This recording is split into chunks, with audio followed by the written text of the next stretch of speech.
Estava pensando, estão me ouvindo? Está ouvindo aí fora? Sim? Povo de fora bem alto, sim? Muito bem. É que está gravando, então a gente vai saber que tinha gente fora da igreja, né? Ai, meu Deus. Mas eu estava pensando, cadê a Bíblia? Me dá aí.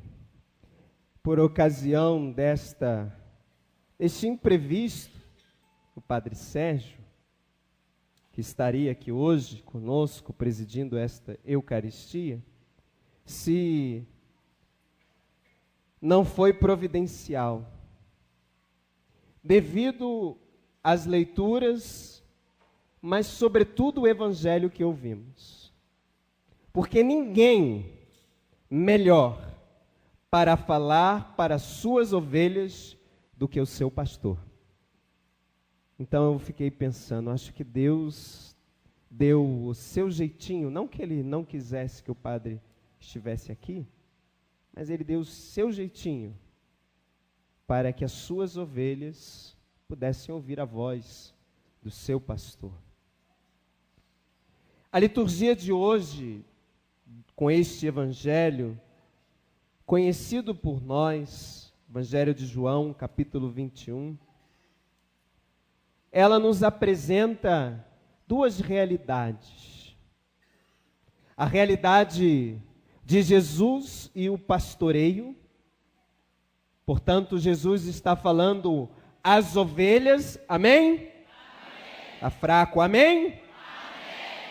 E Jesus está falando ao pastor das ovelhas. Na primeira leitura, nós encontramos uma realidade, no entanto, num primeiro instante, parece que nada a ver com o Evangelho.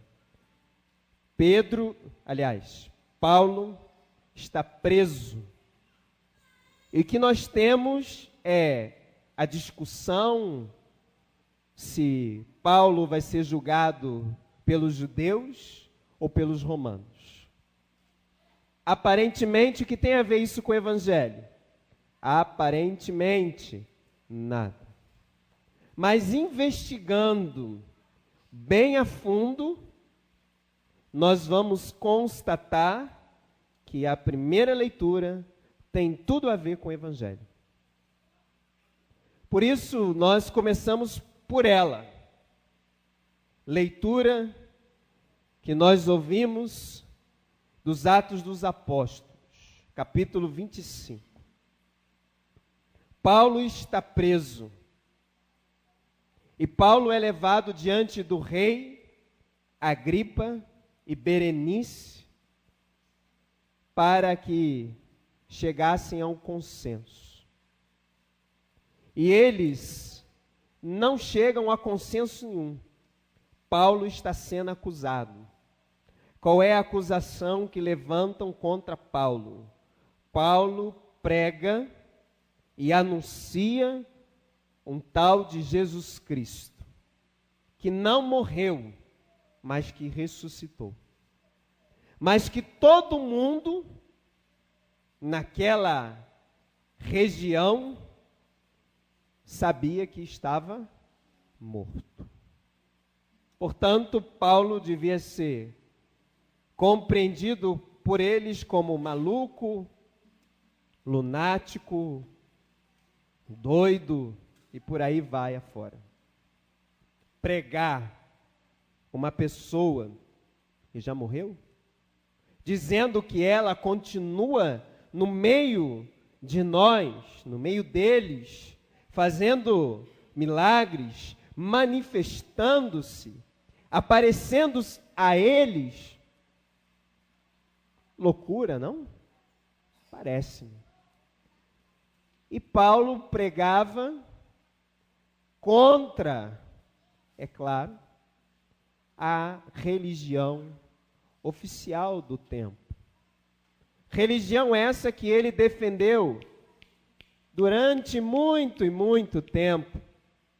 Religião essa que Paulo, por ela, matou, perseguiu, destruiu muitas vidas.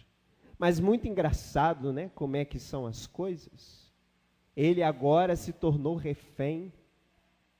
Ele que um dia foi perseguidor, torna-se perseguido. Olha como é que são as coisas. O mundo dá voltas, né?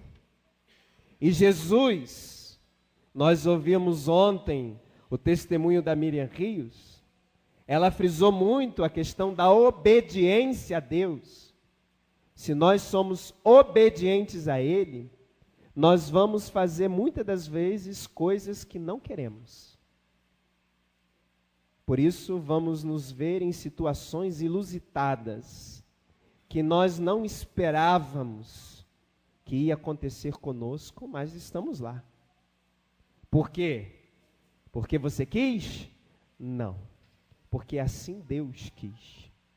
Portanto, Paulo está numa encruzilhada, num beco sem saída, e ele se vê ali diante dos seus oponentes, mas não se defende no sentido de usar a violência e armas, mas Paulo era muito inteligente.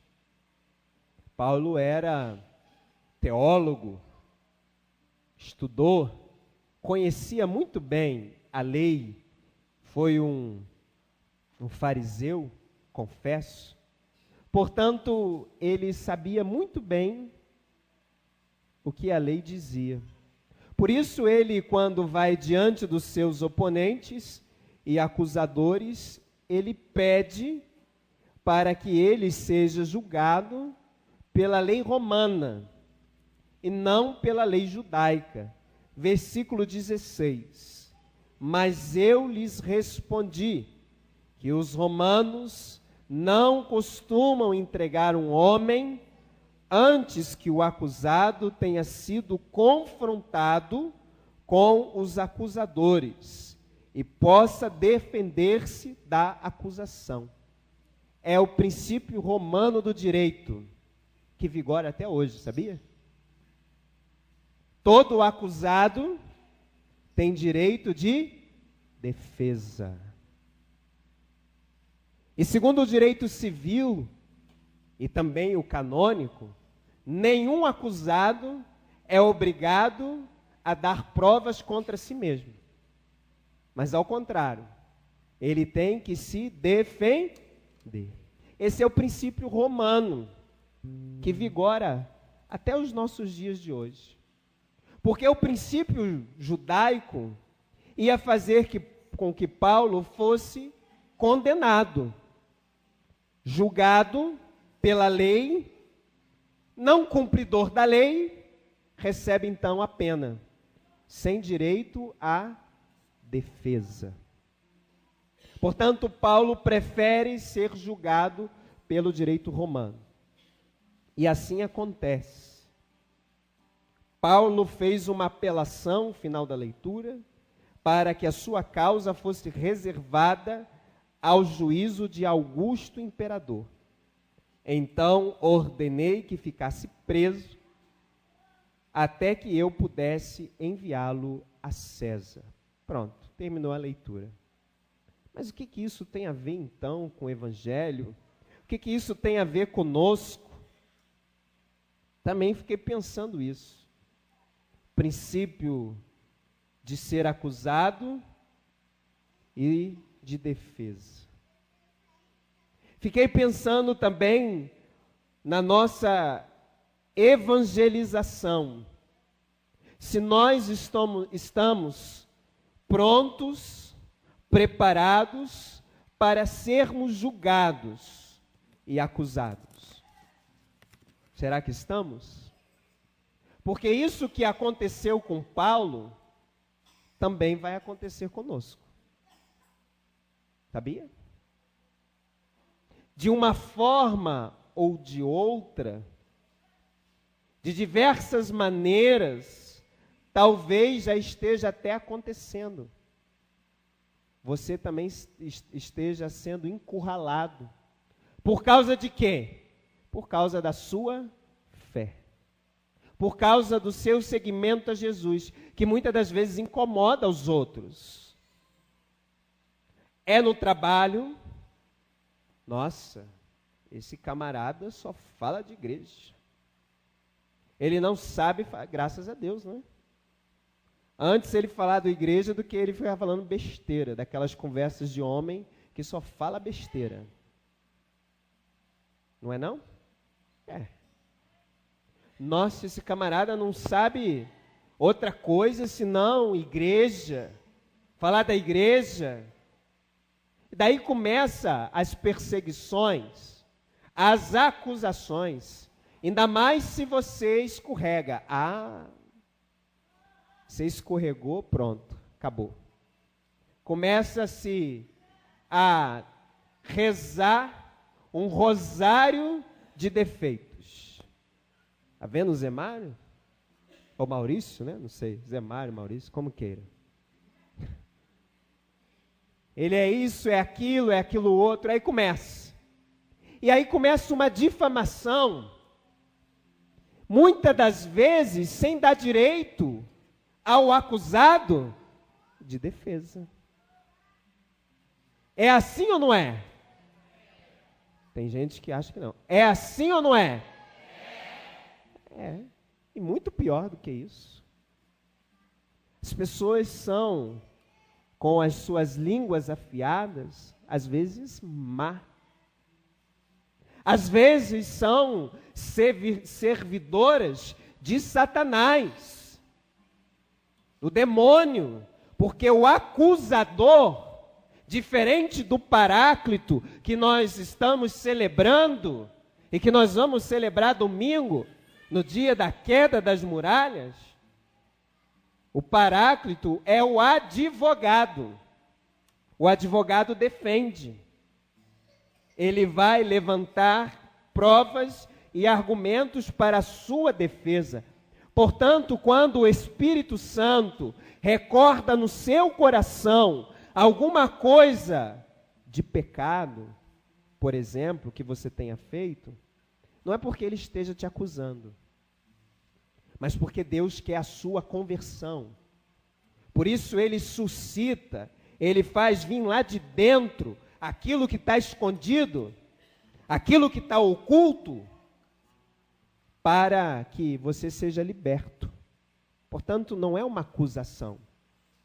Diferente daqueles que acusam. Muitas das vezes, não só acusam, mas condenam e colocam uma sentença, que é um rótulo. Cuidado com o rótulo, viu? Que é para sempre. Você pode destruir uma vida de uma pessoa, sabia? Por causa da difamação. Tanto que difamação é crime. Calúnia e difamação é crime, mas antes de ser crime é pecado. Mas praticamos isso à torta e à direita. Como eu já disse em outras vezes, é muito fácil publicar o pecado dos outros no outdoor. Hoje não é no outdoor, não, é no Facebook.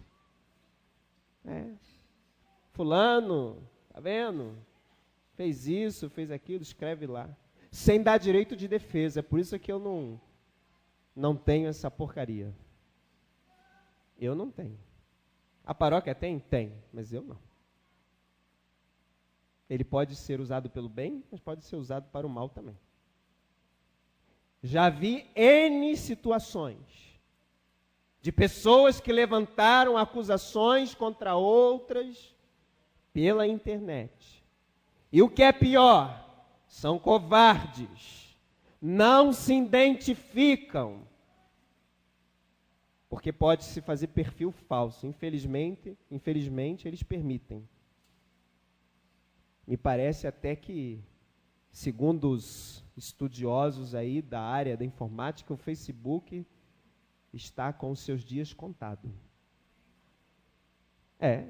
Tem até um livro sobre isso. Saiu na revista Veja, uns dias atrás. Porque não se tem credibilidade naquelas informações que estão ali.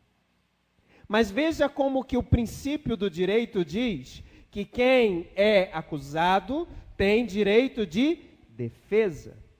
Por isso, quando eu tenho alguma coisa contra alguém, e nós somos mestres em ter coisas uns contra os outros, não somos?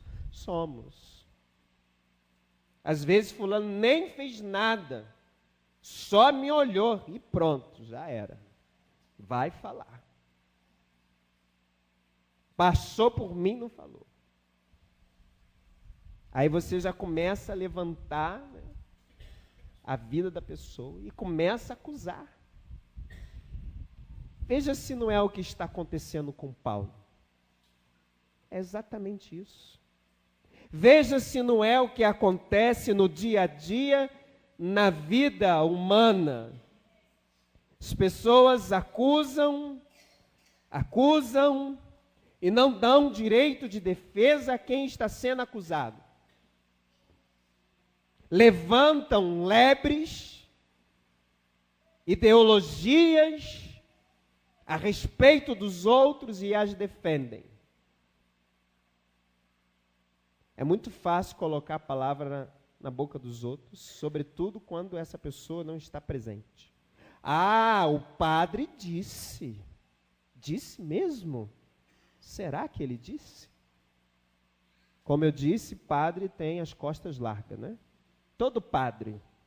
A gente já é ordenado, no dia da ordenação o bispo não fala, mas devia falar. A partir de hoje, você vai ser a criatura mais falada da face da terra, na sua paróquia, onde você estiver. Porque o padre diz tanta coisa, aí tem gente que fica magoado, chora, esperneia, faz bico, não fala com o padre. Por isso que eu disse que era eu que tinha que pregar essa missa de hoje, tá vendo? É. Mas é assim. Será que falou mesmo? Vamos às fontes. Não vamos ser nós propagadores de coisas ruins. Se eu tiver que falar alguma coisa de alguém, eu fale coisas boas. Porque deve ter também, ou não? Não é possível. Ontem o padre Antônio falava comigo, né? Conversa de bastidores. Estava falando comigo assim, padre, a gente faz um monte de coisa boa na paróquia, trabalha. Né? Ele não falou ontem não, mas ele foi transferido de paróquia. Né? Vai embora depois da festa de São Pedro e São Paulo. Então, ele pediu, ontem ele não quis que falasse para não mexer com o emocional dele. Então, a gente está lá trabalhando, e tudo muito bom, e não sei o quê, e pererê, pronto. Bastou uma situação adversa, às vezes não é nem um erro, viu? Uma situação adversa que você se colocou numa posição diferente, pronto. Foi ele que me falou a história do rosário. Começa-se a rezar um rosário de defeitos. Ou não é assim? É assim. É assim que as coisas funcionam. Então, nós devemos aprender, no princípio desta leitura, que nós não devemos fazer isso. Nós devemos buscar as pessoas que são de direito, e com elas falarem. Se delas estão falando, assunto morre aqui. Eu ouvi. Imagina se eu fosse falar o pecado de todo mundo que já confessou comigo. Não ia ficar um dentro dessa igreja.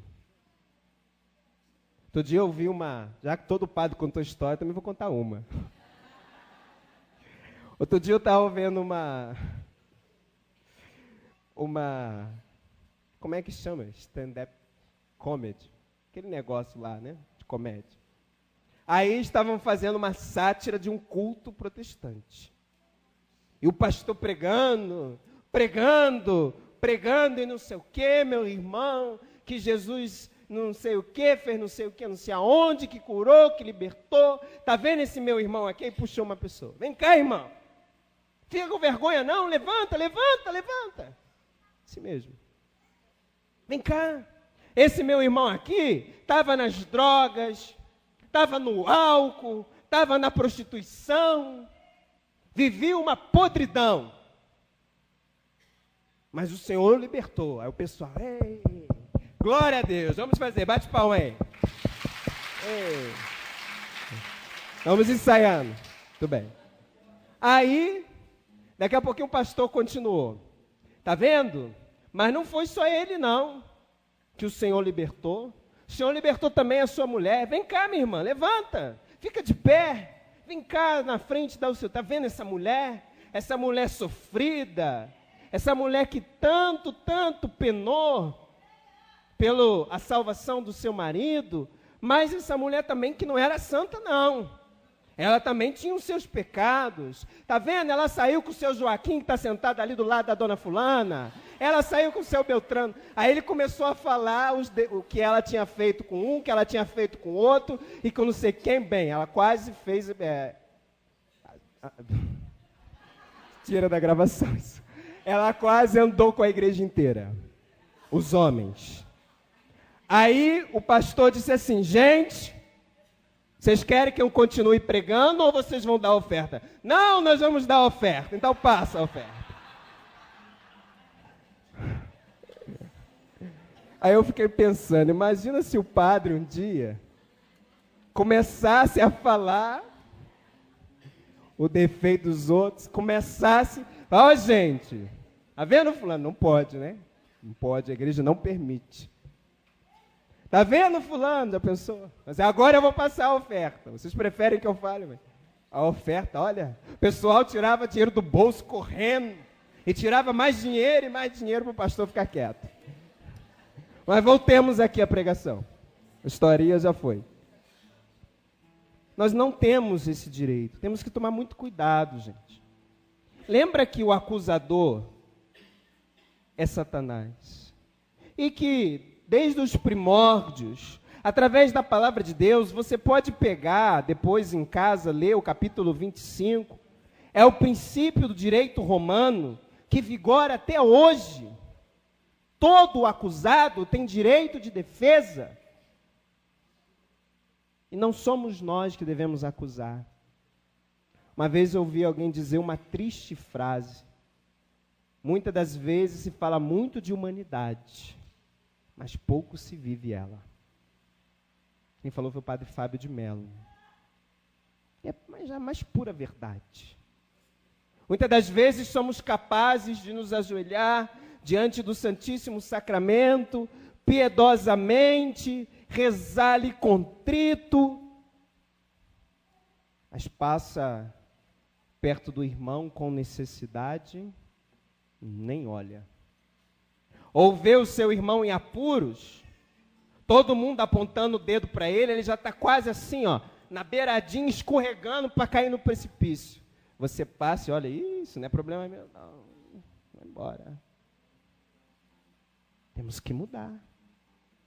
E o Evangelho? Jesus chega aos seus discípulos e a Pedro, que responde pela igreja, e pergunta, Pedro, tu me amas? Pedro, claro, Senhor. Tu sabes que eu te amo. Tu sabes. Jesus não se contentando, uma segunda vez, Jesus diz, Pedro, tu me amas mais do que a estes? Sim, Senhor. Tu sabes tudo, tu sabes que eu te amo.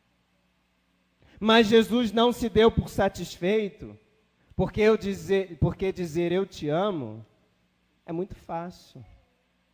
Quantas pessoas não dizem isso umas outras?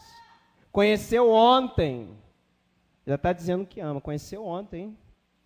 Nossa, eu te amo, não consigo viver sem você, meu Deus do céu, dói meu coração. Conheceu ontem a criatura? Já ama assim? Parece-me que Jesus queria provar se Pedro, de fato, iria levar o amor às últimas consequências. Será que iria? Alguns dizem que Jesus pergunta 3 vezes, referindo-se ao capítulo 26 do Evangelho de Mateus, quando Jesus é negado por Pedro. Pedro nega: você não é um dos discípulos daquele homem? Não, eu nunca vi, nem o conheço. Depois, mais uma vez, Pedro mais à frente, meio na retaguarda: você não caminhava com ele? Você, não. E depois uma terceira vez, Jesus disse: antes do galo cantar, você vai me trair, vai me negar 3 vezes. Alguns estudiosos dizem que Jesus pergunta 3 vezes, também para lembrar a Pedro que ele é frágil, que ele é fraco, e que um dia ele negou, mas que mesmo sendo miserável, mesmo sendo fraco, covarde, porque ele foi covarde, Jesus confia nele. Daí nós podemos olhar para nós. Eu posso olhar para mim e você pode olhar para você. Quem somos nós? É uma perguntinha que devemos fazer sempre. Quem sou eu? Como me vejo diante de Deus? Será que eu acho que eu sou o anjinho, aquele santinho que vive flutuando? Porque tem cristão que se acha, né? Olha para os outros até assim. Fulano, nossa senhora, não posso nem... Tem cristão que é judeu, não posso nem chegar perto, senão eu vou me contaminar. Ou você reconhece a porcaria que você é, igual Jesus fez com que Pedro olhasse para dentro dele e percebesse que ele era uma bela de uma porcaria, e que ele havia negado Jesus. Olha, Pedro negou o próprio Deus, virou as costas ao próprio Deus. Talvez em algum momento da sua vida, da nossa vida, eu e você também já tenhamos feito isso. De alguma forma o negamos, mas da mesma forma ele confia a nós, ou melhor dizendo, confia em nós. Tanto que confia que ele quer saber, ele quer ouvir da sua boca se você o ama, mas se você o ama de verdade, com amor que é capaz de dar a vida. Por isso, no finalzinho do Evangelho, Jesus diz a maneira como Pedro ia morrer: quando fores velho, estenderás as mãos, outro te cingirá e te levará para onde não quereis ir. Jesus disse isso, significando com que morte Pedro iria glorificar a Deus. E Pedro foi crucificado de cabeça para baixo, porque ele não se achou digno de ser crucificado igual a Jesus. Será que nós somos capazes de amar Jesus ao ponto de dar a nossa vida, de suar sangue, de transpirar sangue por Ele? Será que somos capazes? Ele está perguntando a nós. E se a nossa resposta for positiva, afirmativa, se a nossa resposta for sim, Ele também vai dizer a você: apacenta as minhas ovelhas. Ou seja, cuida do rebanho que a ti foi confiado. Não é só a mim que ele está dizendo isso, não. Mas você que é pai, você que é mãe, você que tem pessoas sobre a sua jurisdição, no seu trabalho, na sua pastoral. Eu sou coordenador de uma pastoral, da comunidade, muito bem. Apacenta as minhas ovelhas, viu, Viviane? Apacenta as minhas ovelhas. Não foge da raia, não. Apacentar, se você for olhar no dicionário, quer dizer cuidar, carregar, conduzir, guiar. Apacentar quer dizer dar a sua vida por causa da outra vida. Por isso, Jesus diz para ele: apacenta as minhas ovelhas. Cuida.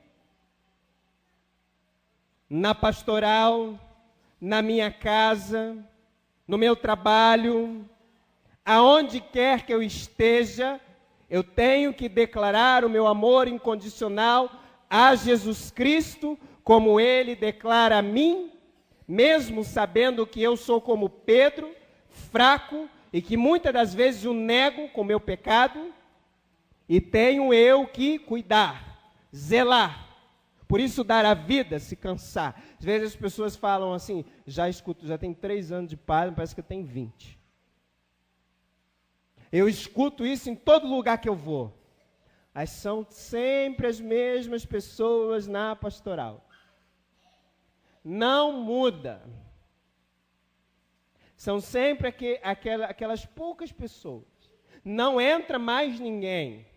Quando entra, 1 ou 2. E aí você pergunta a essas pessoas, e aí? Como você está? Cansado. Como é que está essa semana, Paulo, Cerco de Jericó? Cansado. Mas não é. Se você tivesse assim, não, estou folgado, estou descansado aí, estou numa boa. Relax. Você não estaria apacentando nada, nem cuidando de nada. Porque quem cuida, quem ama, se cansa, se doa. E para isso, haja esforço. Por isso, é cansativo, é dificultoso, mas é assim o trabalho que Jesus confia a nós. Finalzinho do Evangelho, segue-me. Apacenta e segue-me. Apacenta e segue-me. Dá a cada um de nós uma missão. Missão de sermos pastores, pastoras, de sermos guiados por Ele mesmo, que é o bom pastor, João 10. Mas, ao mesmo tempo, de ajudarmos a outras ovelhas a entrarem neste redil. Estamos dispostos a isso? Estamos dispostos, sim ou não? Sim. Olha lá, hein? Jesus está ouvindo, hein? Você não está falando para mim, não. Depois ele vai te cobrar. O dia que você chegar diante dele, ele vai dizer, você disse sim, mas no dia a dia você falava não para mim o tempo inteiro. Tem aquela musiquinha, não vou não, quero não, minha mãe não deixa não. Tem a gente de pastoral e fiel dentro da igreja católica que é assim. Não vou não, posso não, minha mãe não deixa não, não quero não. É tudo não. Nunca pode nada. Padre Gilberto, termino agora, uma vez disse assim para mim, Padre Gilberto vai fazer esse ano 10 anos de padre. Falei para ele, nossa, você é muito corajoso, irmão. 10 anos, Ave Maria. Ele dizia assim para mim, eu estou convicto de uma coisa. Quantos anos está à frente aqui da paróquia, padre? Já vai fazer 9 anos, 8 anos. Fiquei 2 anos como vigário paroquial, depois eu fui pároco. E quem conhece a paróquia sabe o trabalho árduo que ele tem lá. Eu estou convicto de uma coisa, me disse o padre uma vez, conversando. Eu não peço nada a ninguém na igreja que esteja desocupado. porque esses nunca podem nada. E é verdade, você já viu? Aquele fulano, aquela fulana que não tem pastoral nenhuma, tem nenhuma incumbência, você chega, fulano, nós vamos fazer um negócio, você pô, não posso. Posso não, minha mãe não deixa não, minha mulher não quer também não, a preguiça também não deixa não. Aí você chega para aquele outro que vive ocupado, coitado, corre para um lado, corre para o outro, vem do trabalho, lá na Barra da Tijuca, pega aquele trânsito, vem correndo para celebrar. O padre liga para ele, Paulo, tem celebração hoje, não vou poder ir. Paulo vem, jato. Aí faz. E às vezes você pensa assim, não, está cansado. Não, mas não está não. Está feliz. Não é, Paulo? Está feliz.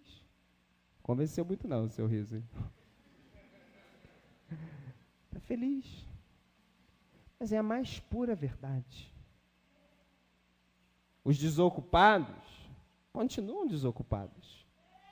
Agora os ocupados estão ocupados e ficam cada vez mais ocupados. Só assim as coisas vão acontecer. Por que tudo isso aqui está sendo possível? Porque tem muita gente ocupada, sabia? Aí, ó, o sino até confirmou. Tem muita gente ocupada. Para que tudo esteja no lugar, para que tudo esteja limpo, para que, enfim, para que tudo aconteça. Muita gente que se ocupa. E já dizia o ditado que mente vazia, oficina do... Cuidado, para não estar com a mente vazia. Por isso, feche os seus olhos. Nós ouvimos, eu quero me apaixonar por Ti, Jesus. Acho que essa canção, ela descreve, ela é tão bela, porque ela é como uma canção de amor, que você canta para uma pessoa amada. Tão bonito, né? Quando alguém que ama escreve uma canção, ou diz uma canção que expressa o seu sentimento. Essa canção expressa o sentimento de amor por Jesus. E ela diz o que Jesus queria saber de Pedro. Pedro, você é apaixonado por mim? No sentido original da palavra paixão, pathos, do grego, que quer dizer mais do que gostar, porque hoje, para os jovens, estar apaixonado é gostar. E muitas das vezes a palavra eu te amo para eles também é a mesma coisa. Mas originalmente a palavra paixão quer dizer dar. Dar de si. Como dizia o padre José Rosa, naquele dia na missa, ninguém casa para ser feliz, você casa para fazer o outro feliz. Ninguém se torna padre para ser feliz. E olha que eu estou dizendo isso para mim mesmo, hein? Como é duro eu dizer isso e ouvir isso. Mas eu me ordenei para fazer os outros felizes. Que coisa, não? Eu quero me apaixonar por Ti, Jesus. Cada dia mais. Por isso nós aqui estamos. Talvez algumas dessas coisas faladas, que é o cotidiano da vida humana. Veja, não falei de pessoas individuais. Talvez tenha servido para você o que eu disse, como serviu tudo para mim, com certeza. Mas talvez você seja essa uma muralha. Apacentar, cuidar, se ocupar por Jesus. Dar o seu tempo para Ele, dar a sua vida, se cansar, chegar em casa e dizer, eu estou cansado, mas eu estou feliz, que eu estou vendo o reino de Deus acontecer.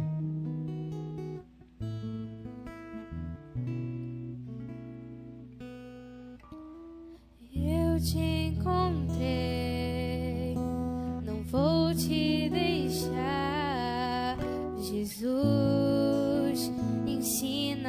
te amar. Eu te encontrei, diga. Eu te encontrei, não vou te deixar. Jesus, ensina-me a te amar. Eu quero me apaixonar por ti. Diga, eu quero me apaixonar. Eu quero me apaixonar por ti e só contigo ficar, e só pra te olhar e me deixar ser conquistada por ti. Você veja como é que a música diz. Eu quero me apaixonar. Eu te encontrei, não vou te deixar. Quero te olhar. Veja, é como duas pessoas que se amam, que os olhares se interpenetram, falam. Você não precisa dizer nada, basta olhar. É assim o nosso olhar, deve ser o nosso olhar para Jesus. Por isso cantemos com fé. Eu te encontrei, não vou te deixar. Com fé, cantemos. Eu te encontrei, Não vou te deixar. vou te deixar. Jesus, Jesus, ensina-me a te amar. eu te encontrei, Eu te encontrei, não vou te vou deixar. te deixar. Jesus, Jesus, ensina-me a te amar. com força, diga eu quero. Eu quero me apaixonar por ti. Fica de pé. Eu quero me apaixonar por ti e só contigo ficar, e só pra te olhar e me deixar ser conquistada por ti. O que posso dizer? Diga. O que posso fazer se até a vontade de te amar Vem de ti. vem de ti. Converta-me. Converta-me, Preciso voltar ao primeiro amor. Diga o que posso fazer com força, com fé. O que posso fazer se até a vontade de te amar vem de ti. Converta-me, muda-me. Preciso voltar ao primeiro amor. Eu quero me apaixonar por ti. Eu quero me apaixonar por ti e só por ti vou ficar, e só pra te olhar e me deixar ser conquistado por ti. Aplaudir Jesus. Força na sua palma.